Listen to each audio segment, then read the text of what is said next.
Collaboration is the only way to solve really big problems in an organization.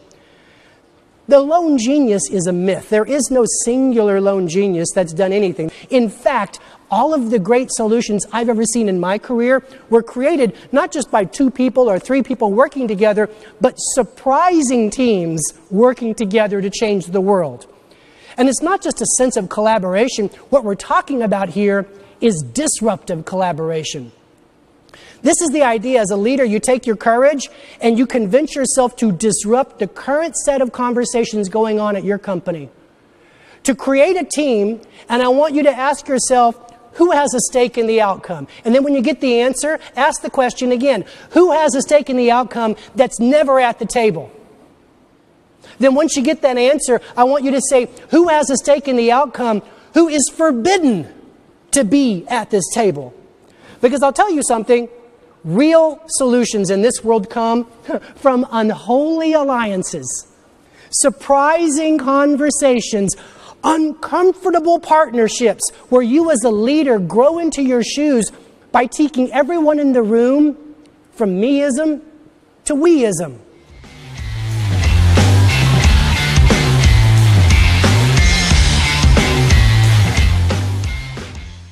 Here's a study, and I love this study because this will solve a key problem in your life, meetings. Meetings are the root canals of corporate careers. They're horrible. They're an hour, they're 2 hours long, and what do they usually end with? Well, that was great.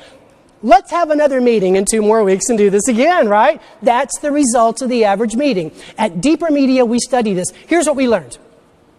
On the average, when you put together a meeting, and it's an average of 90 minutes long, and you just have your group, your silo dwellers, as I call them, you usually walk out of the room with the next play and agreement to do work on it 20% of the time. The other 80% of the time, it's an excruciating process that leads to another meeting, or as I like to call it, half a root canal, okay?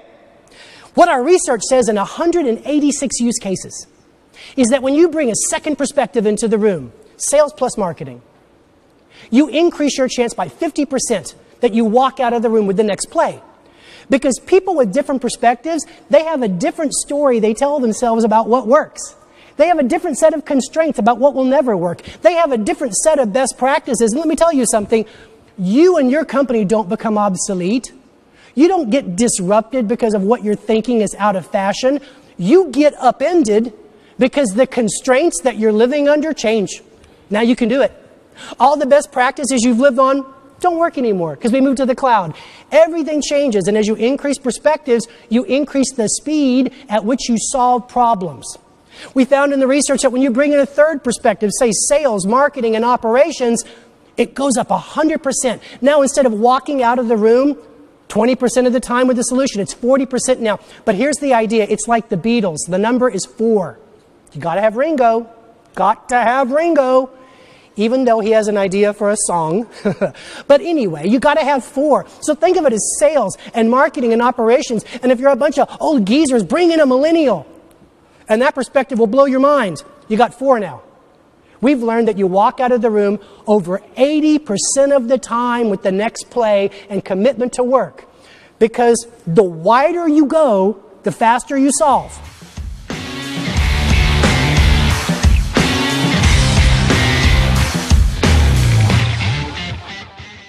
When people are alone, they are frightened in the face of adversity. But when they collaborate with other people, they're a team. And it changes their sense of courage. And it's important for you to show the courage to convince people to create what I call collaborative webs.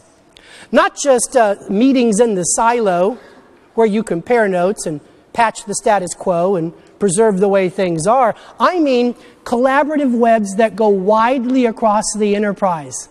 Talking to the land of no, engaging with the world of slow, doing deals with competimates. The most courageous thing you express as a leader is the idea that you tell your people when you get stuck, I want you to go wide.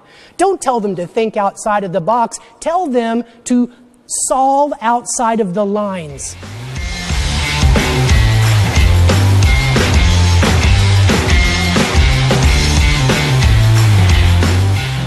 Now, when people talk to me, they say, so what you're saying is break down the silos. And I got to take a second. I was talking to Rachel about this, last night.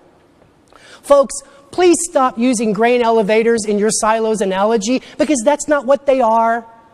You can't knock down a silo. That is, I got to tell you, that's really naive. It can't be done, okay? Do you know why there's silos, which, by the way, are underground, built to hold missiles from attack from the out? Do you know why you build them? Two things. Budgets and objectives.